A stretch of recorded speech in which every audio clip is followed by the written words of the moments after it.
If honeycomb doesn't approach us, we will go into the honeycomb space.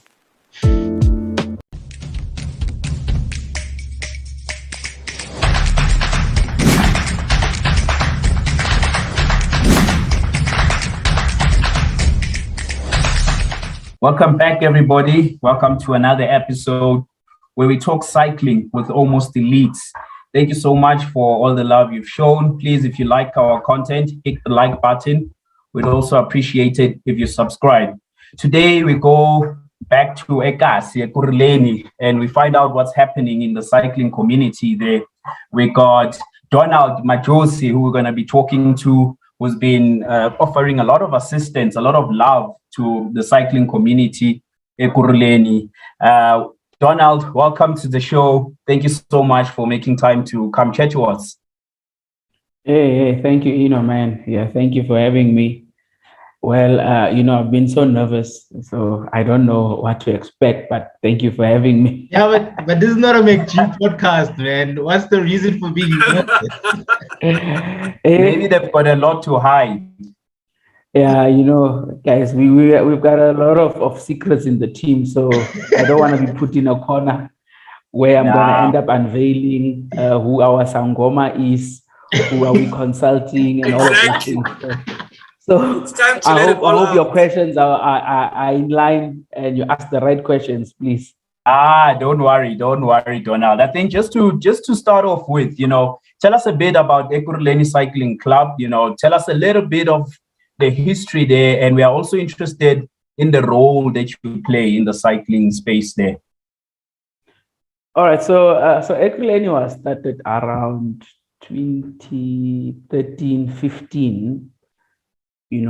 So it was not really started by one particular person. It actually started by the community at the East End, because you've got your Katlehong, Alberton, so people around there saw the need, and then they started the cycling group. The Ekurhuleni Cycling Club, obviously with the vision of taking these boys from a disadvantaged background and then putting them in a platform where they can race, with hope that also they can probably race with the elites and then represent South Africa when the opportunity comes, obviously pending on their performance when they ride. So that's basically how Ekurhuleni cycling team was started. And then my role, well, I've started following the team from way back, man. I started following the team from way back because I just loved what they were doing. I didn't really know a lot of people there. I could identify Pralaki. Okay, I know that guy. He's involved in that cycling club.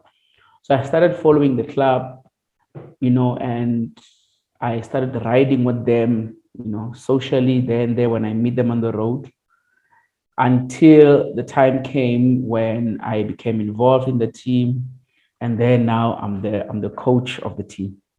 Yeah, lovely stuff, Donald. Thanks for that intro. That gives us some good information about where you guys come from. And we also, as part of the intro, we are interested in getting to know some of your riders. And if you can just tell us about some of your key riders there, and just a little bit brief profile about maybe some of their capabilities, and if you are happy to share whether they are climbers or whether they are sprinters, etc. And we'll also put up each rider's picture as you talk about them, just to introduce your racing team. All right, cool. So Ekurhuleni has got two divisions. So you've got the elites guys that ride, and then you've got your normal social ride, like for example, Prajabu, like those type of people who are also part of Ekurhuleni. So we have two divisions in the team at Ekurhuleni. So I'm more responsible with the elite boys. Those boys that we normally see ride. So let's talk about the famous one, Mazola. So we've got Mazola in the team. So Mazola for me is an all-rounder. He can climb, he can sprint, he can do most of the work that has been done that has been given to him. He's very passionate about cycling, and he always goes for the gold. He just wants to win everything that he's been put in. So that's basically him. And then we have a new. Okay, let me speak about the old guys that already been in the team. We've got Sia. So Sia, you see, in the team, what I've installed, I've said to them, I do not want people to say to themselves that they are sprinters or they are climbers, because I still am working with them to see other potentials within. So I have not really labeled them and say, for example, let's talk about Sia. Sia is deemed to be a sprinter. I'm busy working with Sia currently to improve his sight, to improve his climbing, so that he can also become a better climber, because when you look at him, he's got a lot of it. In fact, if you have to look at body weight, Sia's got the right body weight. So why can't he climb? It's because we have given ourselves those stigmas to say, I am a climber or I'm a sprinter. Therefore, you limit yourself in what you can do. So that there's the mind shift that I've been working with the team. So for now, Sia has been deemed to know known as a climber, as a sprinter, but we're working on. So maybe in a short while, you should be seeing Sia at our next Wafa Wafa contending for the for the. So that's basically what I've been working on. So we have Sia. So and we have also a new guy. We've got Vinny. Vinny is also deemed as a climber, but I'm also improving him, his sprinting as well. So I'm actually working on improving the guys different, so that whenever I say that you are a climber or a sprinter or a domestic, I must be really sure that you are that. When I came to the team, I didn't want to inherit titles that were given that I have not approved nor justified, that you are really a climber or are you really what you say you are. So I didn't inherit those titles. I felt that I needed to work, and with me, you need to earn a title that you say you are. So then you have Vinny, you have Kamu. We have Kamu. Kamu enjoys very short hills, and I normally see people calling them punchers. He's a puncher. He enjoys very short hills. He enjoys going hard. You have my younger brother. You've got Tlotlo. Tlotlo is still developing. He's still learning the ways around cycling. So he's still learning how to become a better rider, so that he can ride in the levels of Mazola, the likes of Mazola and Sia. So yes, we have also Cabello. Cabello is who's 18 now, who I've been also working with him within the team and also privately, like one-on-ones, because I have team goals and I've got individual goals that I've set for the team. So we working differently. We've got Nati. Nati who's the team captain, who's been doing a lot for the team. And in most cases, Nati, you'll see him as a domestic. Nati doesn't really go for the win. He'll always push someone to go for the win. He's not the guy that doesn't mind giving away glory. He'll always work for you to make sure that you get it.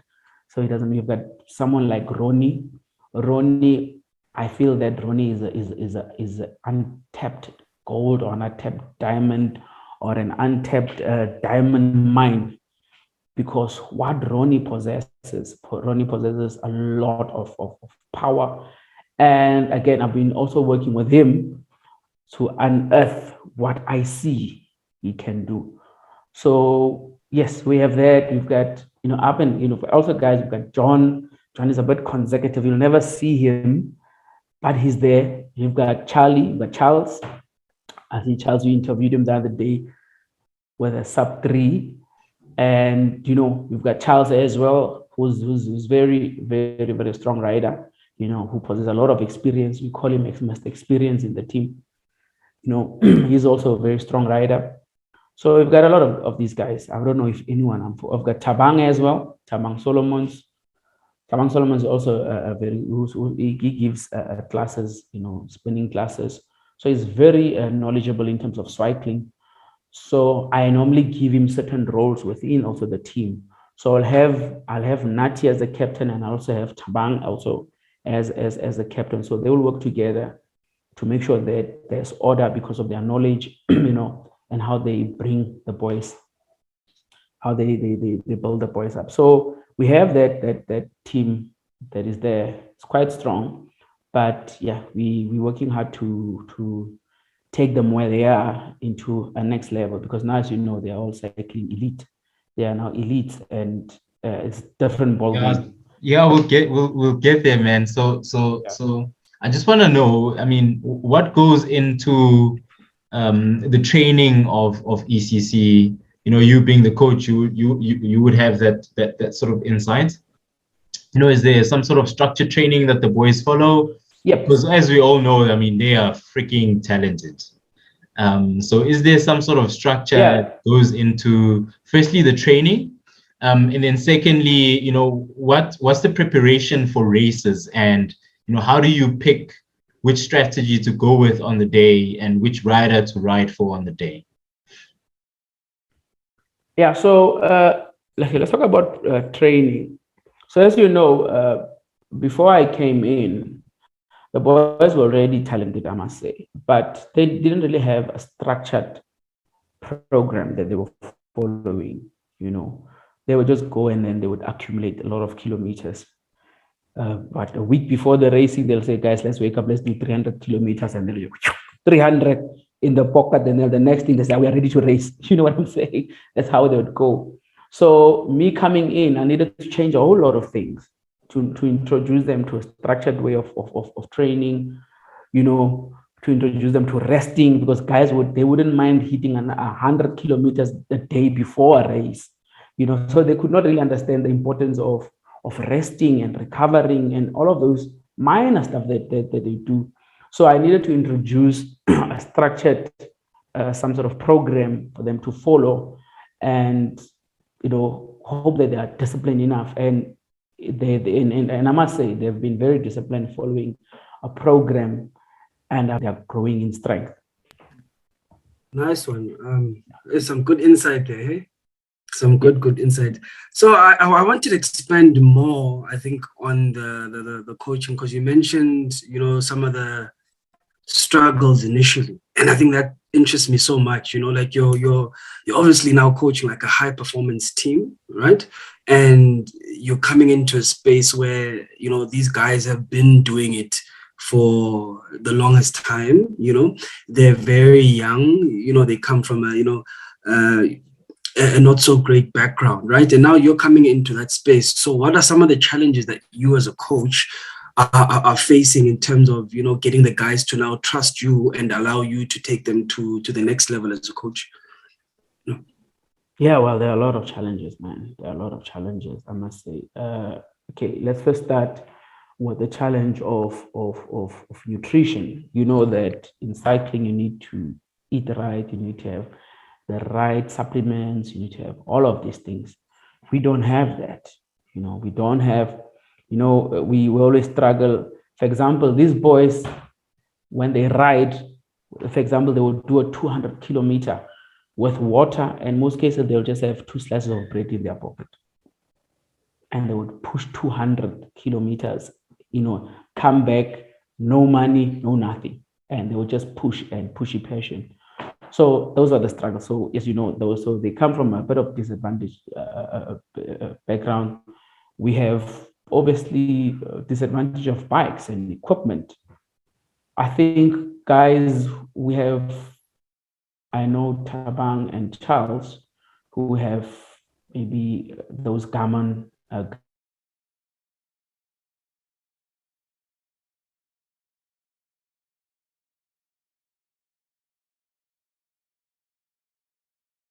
like that. He doesn't have a power meter, doesn't have anything. And in fact, most of them, they just ride as they are. They rely on their feet.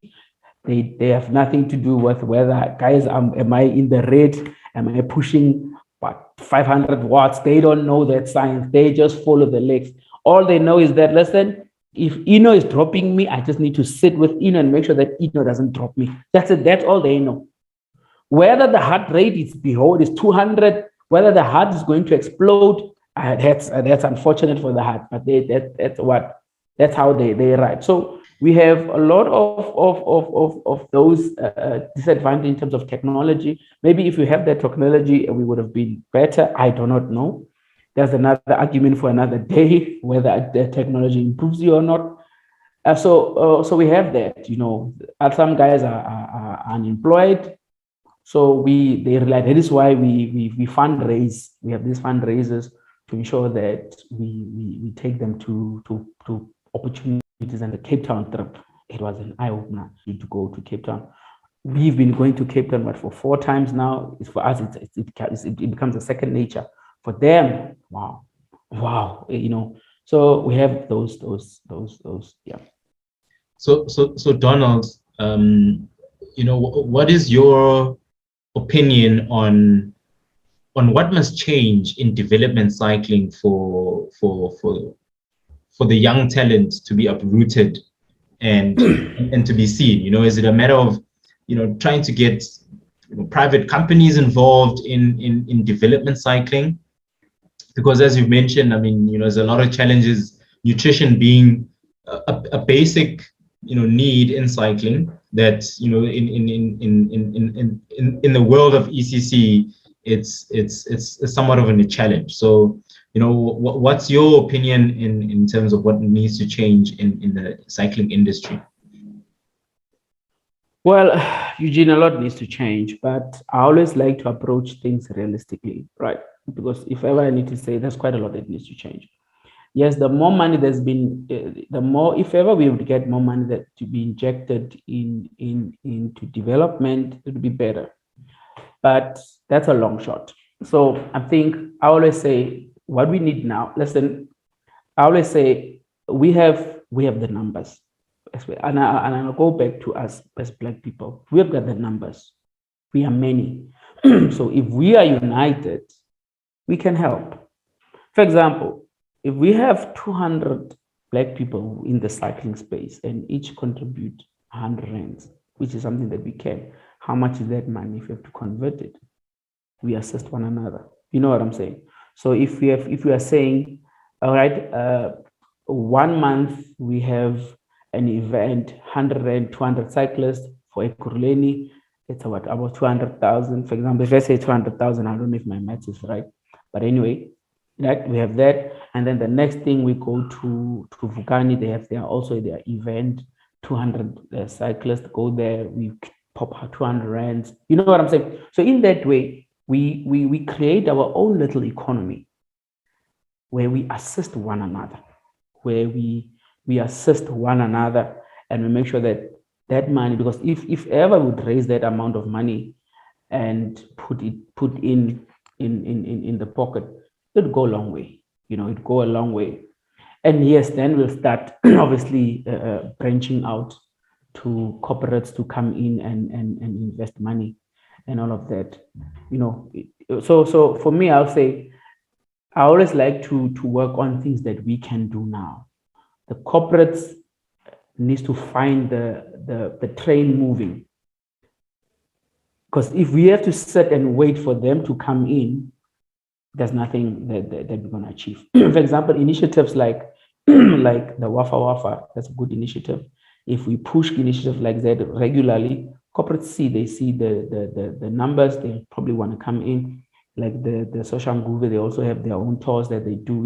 It's such initiatives that we must help each other and start to promote, so that we continue and create our own little economies and own little funds so that we are not so independent, we're not so dependent on handouts, that people come in and they come in into a moving train, and then they just come in and throw in and assist. For example, I always say, I make an example of my mother.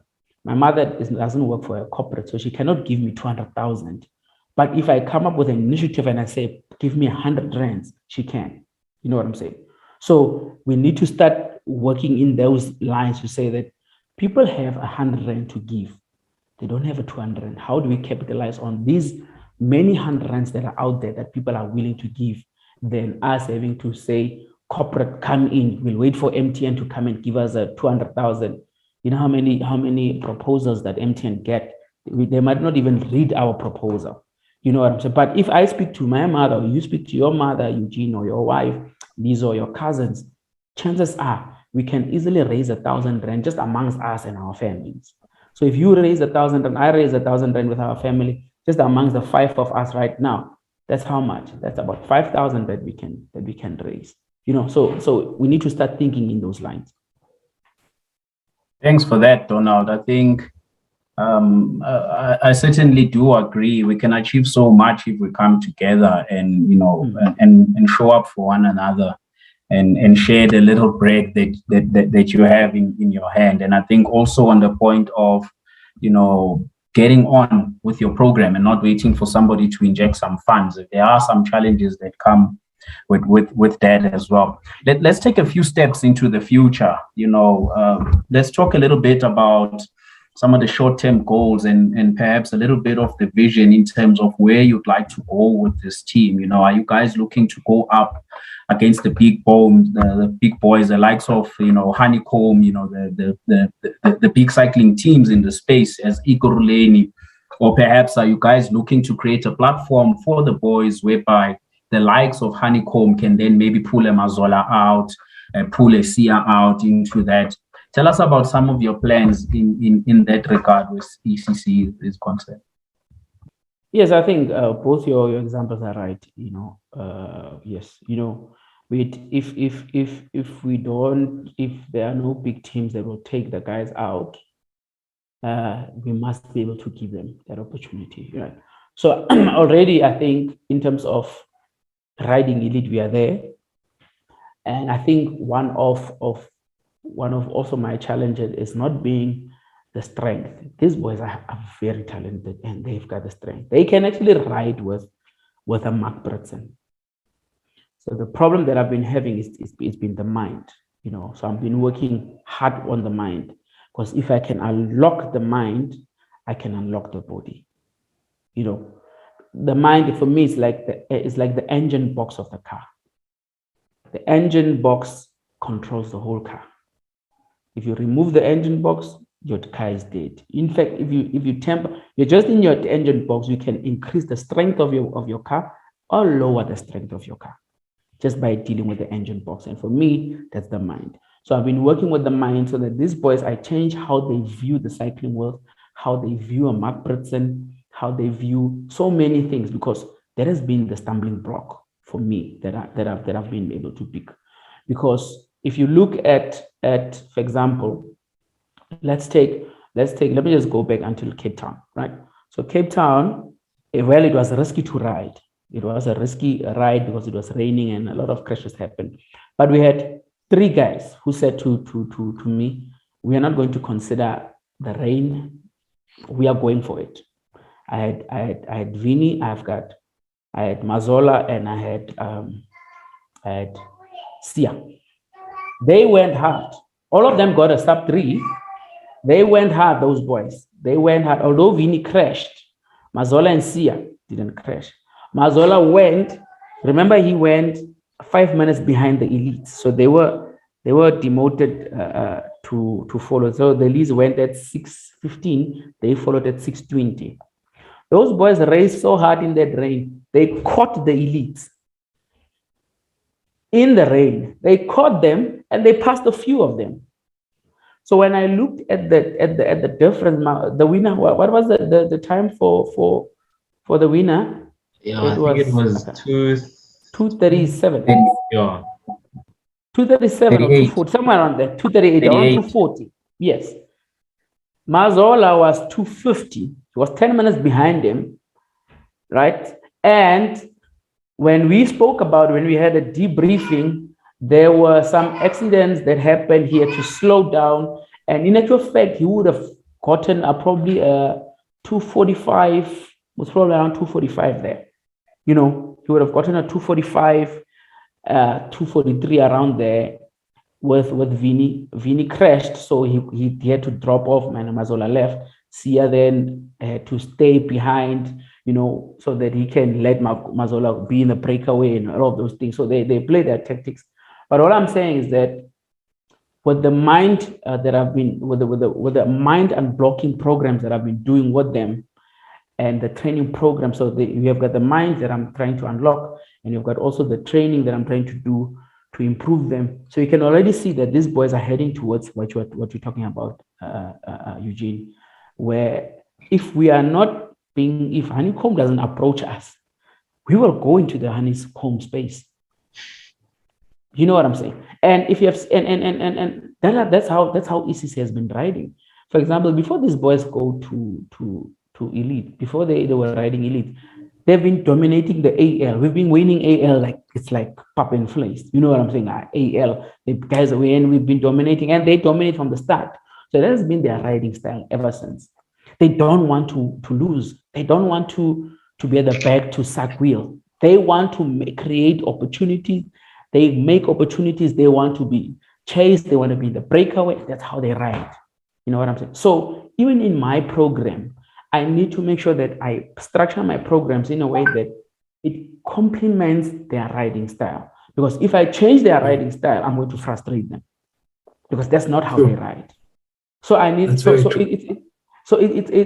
a lot of mind, physique. You know, it's not as easy as you think, because you need to understand. I need to understand how Lizo is. I need to go inside Lizo's mind so that I understand what the stumbling block is, and work with that stumbling block, you know. So it's not been an easy journey, but that's why I've been saying to them, guys, be patient. We are under construction. Good. No, that's great stuff. I'm really proud of the way you're going with the team and the work you're doing. So, you know, before we let you go, I just wanted to steal one nugget of advice, you know, that you would have as a coach for us, you know, I mean, I've been riding for the longest time. So what advice would you give to your normal average cyclist, you know, who wants to become, you know, get to that next level? Just one nugget. One advice is that you need to change how you train. You need to really change how you train. And training, there's quite, so I always say, let me give, and I'm just going to give a general example, right? Let's say you drive a 1.2 liter car, that's your car, but you want to compete with a 2.5 GTI, for example. You don't have money to buy a new car, but you want to compete. What do? So you make adjustment to your car with the one that you have. It's either you put in a new engine, you put in an airflow meter, you put in a new turbo, and all of those things. So for me, that's my philosophy. So if you want to adjust your cycling, you don't only adjust. You see, the problem with us is that you say, I just want to adjust the engine, and you remove a 1.2 engine and you're going to put a 2.5 or 3 liter engine.